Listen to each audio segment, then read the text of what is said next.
Hey y'all, I know the lighting is not the best in here, but I'm in my closet, the closet that I turned into where I do puzzles at, although I do puzzles everywhere. Um,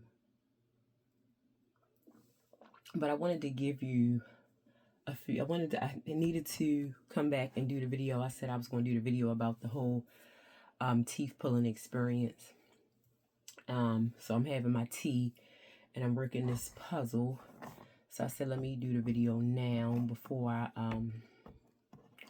go out and get my day started with Spark, the the Walmart delivery. I'm gonna see what it has to offer now that I can do a whole weekend.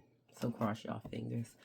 But yeah. So before I go into the dental thing, a few people who watched the video about the weirdo who opened up my car door, they text and asked me, or a couple people I spoke to, on the phone, asked me, how did Neighborhood Insurance Baby get to the nail polish?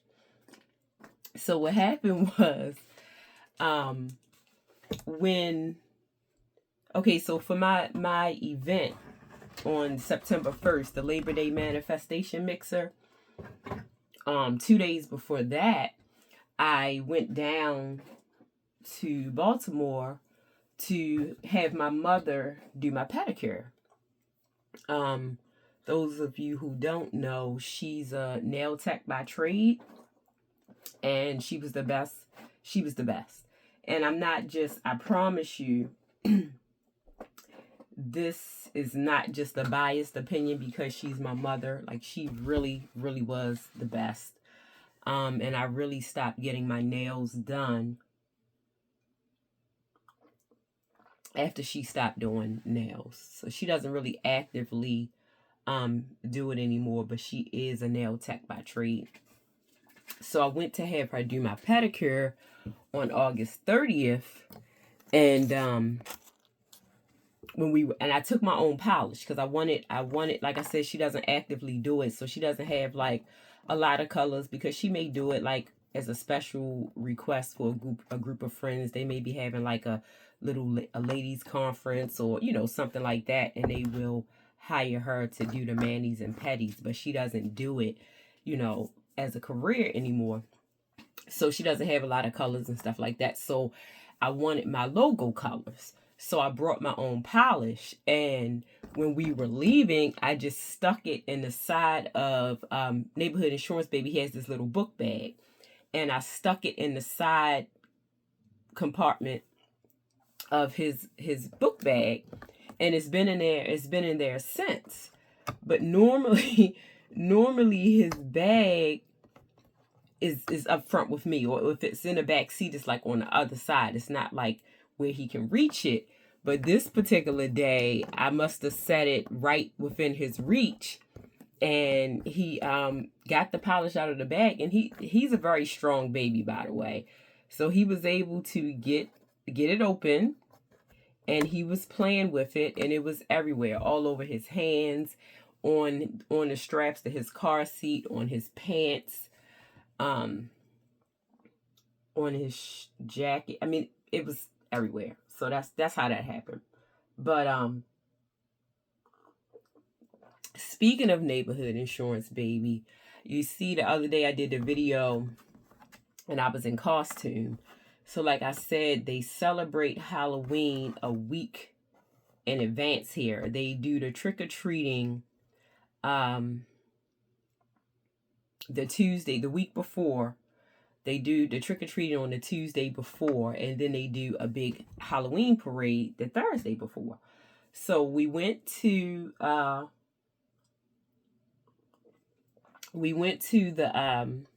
Halloween parade, and we were in costume, and we made the Evening Sun paper. It's a picture of us in the article, and one of the floats that was riding by, the mayor, she was on a float, and she told me she loved my outfit. So that was interesting. Our very first time participating in the the Halloween parade, not participating, like we weren't part of the parade, but we were recruited to help start the parade because we were right at the front of the line, and the guy was like, okay, so when I count the, who wants to help, and at first I was like, what does he mean? I don't want to be on the spot. But when he explained it to us, I said, okay, we can help start. So it was a couple of us who helped start the parade, and we were right at the front because we parked. I parked as close as we could get because a lot of the streets was blocked off. And then we walked the rest of the way, and we ended up walking right down to the beginning where everything started at. So we were right up front, and they had the camera people there, and we ended up in the article. It was a picture of us in the article. So that was pretty cool. Our first time ever,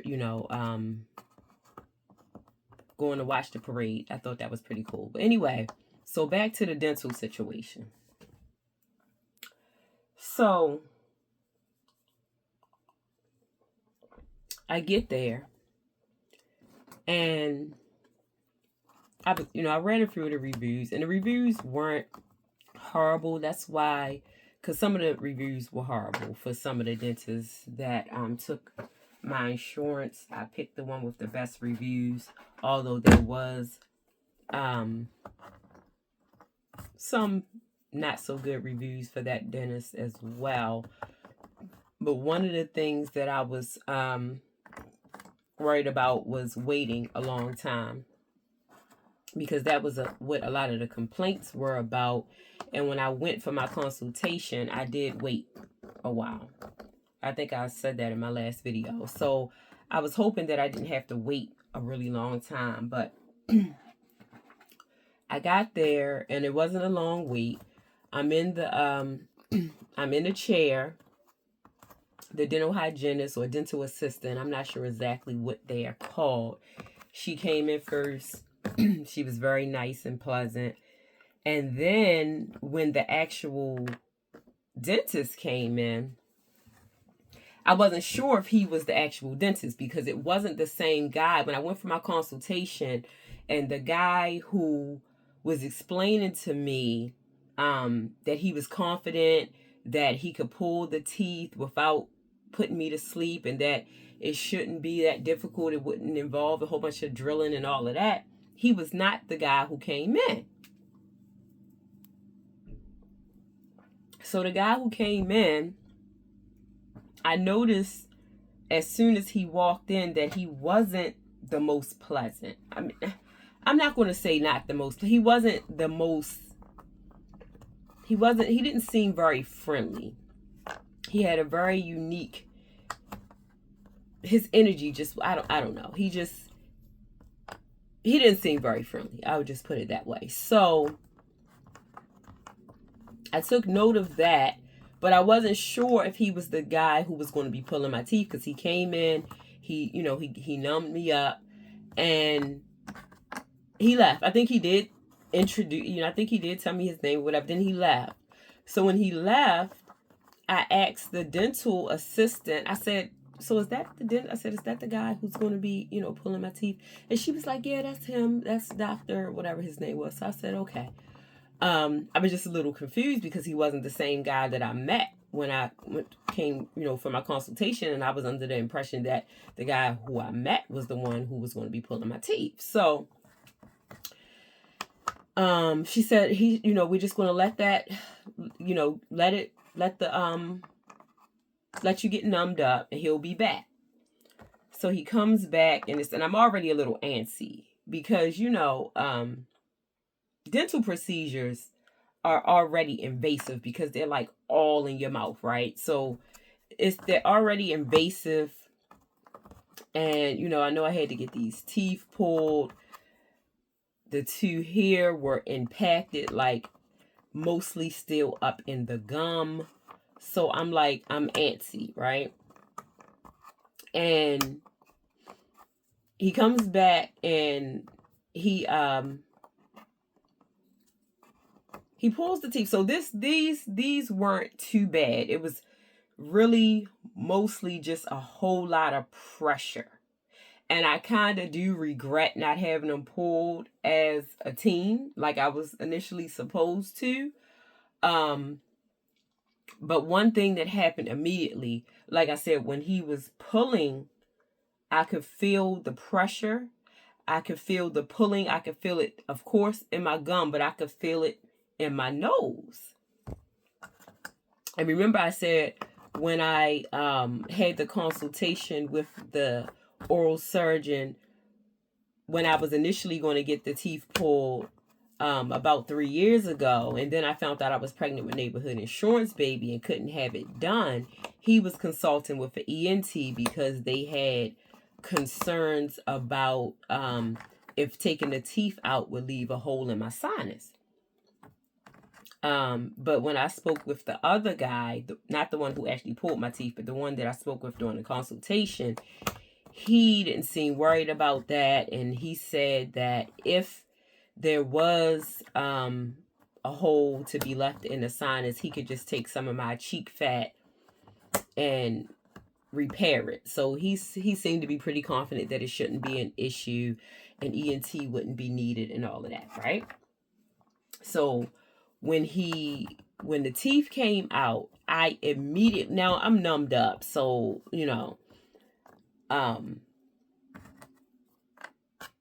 but anyway, I immediately felt that I could breathe better. I mean, like literally the moment the teeth came out, I could feel that my breathing was better, because it's always been an issue with this nostril, right? And it was because this is where, and well, they said that my the impacted teeth were pushing up against my sinus. So I mean, almost instantaneously, I felt like my breathing became better the moment the teeth came out. So then he moved on to the other side. So I had the 2 impacted teeth. I had another. So when I not necessarily, I don't think it was during pregnancy. It was shortly after pregnancy. One of my molars, I noticed it kind of like just deteriorating. Like it just started, the enamel was like wearing away, and it was not long after pregnancy. And it was my suspicion that, a lot of times pregnancy, the babies take your calcium, right? So I figured that that's what it was. It was later confirmed when I went to see, and I had forgot all about that. I didn't even mention that to him. He mentioned it to me. The calcium issue when I went, to see the holistic doctor. So but I already knew, because most of my teeth issues started as a child. I haven't really had many as an adult. Like I did have had to have a root canal, but that was from a cavity that I had as a child. The filling came out.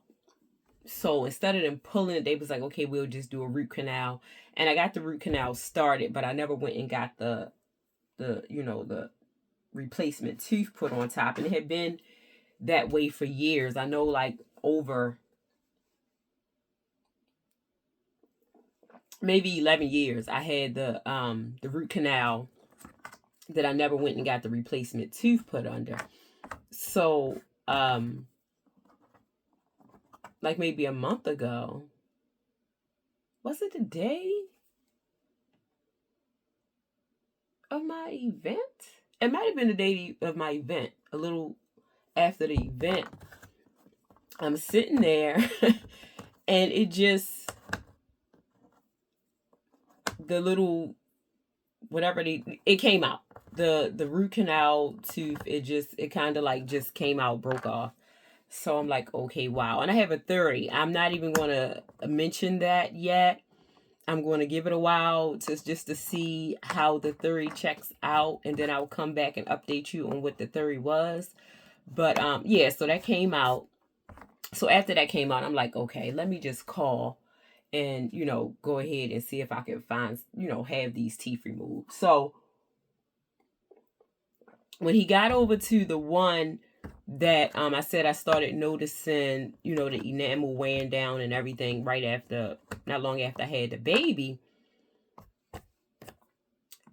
I could feel it. Like it wasn't it wasn't numbed up. So of course, you know, they have these things in your mouth to keep your mouth open, and you can't talk, you know, but I'm like raising my hand, you know, trying to let him know, like, I can feel that when he, you know, and he was like, you really need to try to stay still. You have to stay still. You're going to feel the pushing and pulling, but you shouldn't feel anything sharp. Do you feel anything sharp? And I'm like, yes, you know, that's what I'm trying. That's why I'm raising my hand. That's why I'm trying to let you know I can feel that. So, I mean, like, it wasn't just the pulling, because I felt a whole lot of pulling and pushing on this side when he was taking out the impacted teeth. But when he got over here to this one, I could literally feel like it was something cutting into my gum. I could feel the sharpness. I could feel cutting, right? So, and he was like really impatient. I'm trying to get your attention. I can't talk. I'm making noise. I'm trying, but I can't talk. And he was just like really huffy, you know? And he was like, you know, can you feel anything sharp? And I'm like, yes. So he was like, okay, we're going to give you, you know, more anesthesia. So he numbed me up again. And he was like, okay, we're going to, I'll give you a break and we'll be back. So he was gone for like a really, remember, I had concerns about the anesthesia, so I was making sure that I was hydrated enough and all of that. So when I say that he was gone for at least 45 minutes, so I guess he left and he was working on other people's teeth, right? While he was giving me a break. But I felt like he was punishing me for being able to feel it, you know, and speaking up about it. So he was gone for at least 45 minutes, and I had to go to the bathroom so bad because I was drinking, you know, so much water and stuff just to make sure that I was hydrated. But I'm just like, okay, I'm just going to tough it out. And when he came back, his disposition was pretty much just as nasty. And it was a lot better, you know, as far as I didn't feel anything when he came back to pull it out. And initially, the dental hygienist had told me that they were just going to send me a prescription for a medicated mouth rinse, some Motrin and some Tylenol. But then after pulling this one out, the one that I could feel, he told her to also send for antibiotics because he had to end up stitching me up. Like he had to stitch that area. And that was the cutting. I guess he was stitching up whatever. When I said I could feel something cutting into my gums, I guess that's what I was feeling. Whatever he required to be stitched, that's what I could feel. So because he had to stitch me up, they didn't want it to become infected, so he sent a prescription for the antibiotics. So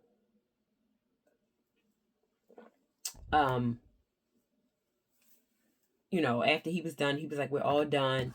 And whatever, I can't remember her name, but the dental hygienist, she'll finish up things and, you know, you're free to go.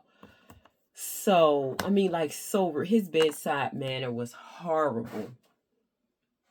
So, after I left, you know, she was just like, you know, you did great. Remember to take the antibiotic.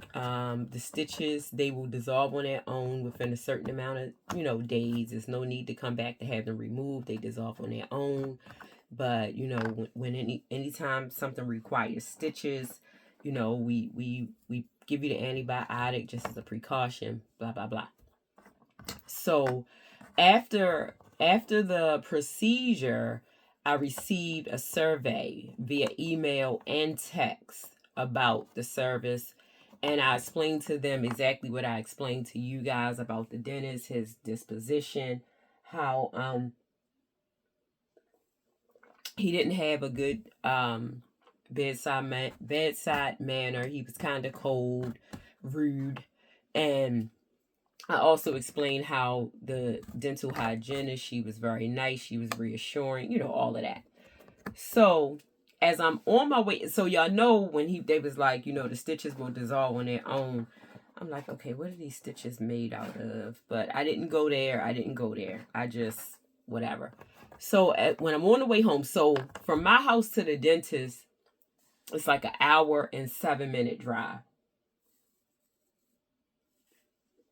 But I decided to go directly to the pharmacy, and that was like an hour and 20-minute drive. So as I'm on my way home, I started feeling. Now, I don't know. Remember, he did this side, and he had already, they said I would be numb for 4 to 5 hours. I think she said 4 to 5 hours I should be numb. But from the time that he first numbed me up, and they said we're going to let it, sit for a little while. I think it was like 30 minutes before he came back. Then he pulled this side first. But he did the whole mouth at one time, and then left for 30 minutes and came back. But then when he came back, and remember, he got these out first. And then when I could feel this one, he left for at least 45 minutes. It may have been longer. So let's just say at this time, but when he came back and he was doing all this, and then, finished up everything, and I went to the bathroom after I left and all that. Let's just say 2 hours had passed. She said I would be numb for 4 to 5 hours. But on that ride home, I started feeling pain on this side, like where the impacted teeth were. I started feeling pain. And so I decided to go to the pharmacy first to pick up the prescription. And when I got home, I took, so they prescribed 600 milligram Motrin and 650 milligram Tylenol. And when I got home, I cut the Motrin in half, and I took half a Motrin, and yeah, because I'm really not big on pain meds at all. But if I was still numb and I could feel the pain to the degree that I could feel the pain, and I think I have a pretty high pain tolerance. But if I could feel the pain the way I could feel the pain, and I still had the anesthesia in my system, I'm like, okay, let me try to get ahead of this, because I can't be all in pain and all of that, and have a toddler, and no. So I took half. I took half of the 600 milligram Motrin, and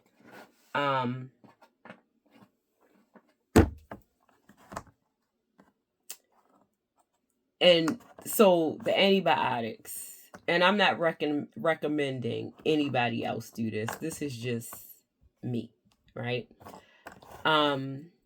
Antibiotics can wreak havoc on your body. And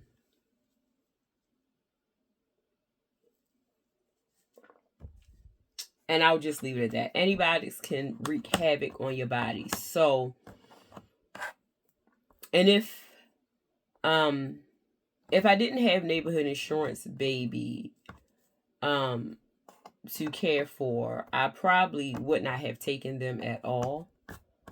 But I really don't have time to end up with an infection or anything like that and have to care for a toddler. Just being sick and having a toddler does not go hand in hand. So so the recommended dosage was to take,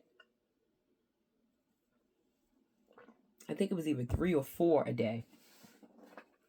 So what I did was, during the first week, while the stitches were still present and in the process of dissolving, I took one a day, every day, for the first week, until the stitches dissolved.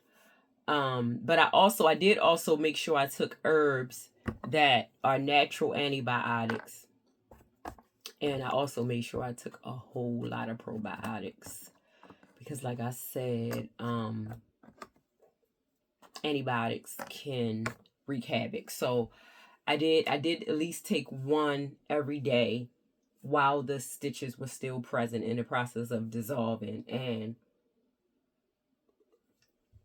I did the herbs that are natural antibiotics. And if y'all know, those of you who know me personally, y'all know, my whole medical chart probably reads AMA, against medical advice, especially during my pregnancy with Neighborhood Insurance, baby. But like I said, I'm not telling anyone else to do that. That's just me. And I haven't taken any more of the pain meds either. I didn't need them. I did the first night. The first day I wasn't really any swelling. The next day I woke up and I looked like a chipmunk for like two days. But I also so with the medicated mouth rinse, it was recommended to do the rinse twice a day after brushing your teeth. But I did increase the number. So if it said like do twice a day after you brush your teeth, but I use the rinse like maybe 3 or 4 times a day instead of just the twice. I did rinse with the medicated rinse 3 or 4 times a day. So I would like to think that kind of offset me not taking the antibiotics as frequently as I should. So that was about it. I have noticed that my breathing has still been a lot better since having the teeth removed. And I did kind of like suffer from sinusitis quite frequently. And it was a result of the teeth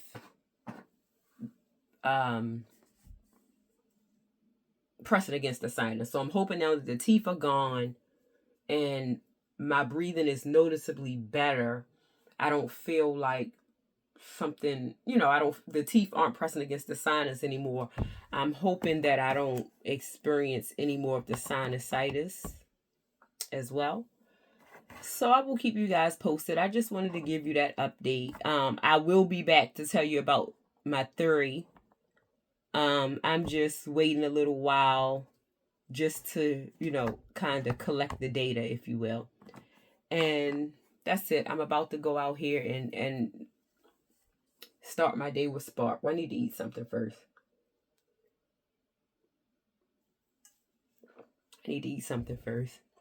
Because I will be out there and I'll be doing Instacart and DoorDash and all of that other foolishness. And sometimes I don't eat enough, or I'm not hydrated enough. And then it really hits me, like if I'm doing DoorDash and then the smell of the food will make me like, you know what? Maybe I should go in and eat something because this food is like torture right now. So I'm going to eat before I leave out, and I'm going to update you guys on how my first full weekend doing Spark was.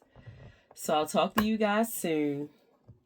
As always, it's Neighborhood Insurance Lady, and I'm wishing you love, laughter, pieces of the puzzle, and doctors or caretakers with good bedside manners if you have to have any procedures done.